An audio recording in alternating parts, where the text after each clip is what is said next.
Μερικοί από αυτούς τους φίλους λοιπόν θα μπουν σε ένα τρυπάκι μούτρα και απλά δεν μπορώ να καταλάβω γιατί έφυγες. Μας παράτησες. Εσύ αποφάσισες να φύγεις.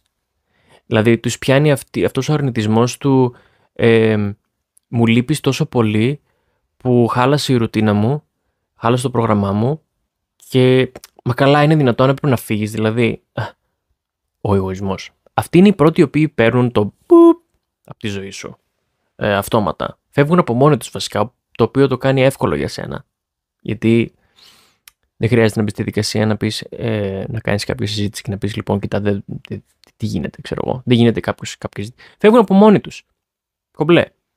Νευριάζουν, θυμώνουν και αποφασίζουν να μην ξαναπικοινωνήσουν μαζί σου. Και εσύ τώρα κάθεσαι και λες, τι είπα, έκανα κάτι, μήπως φταίω.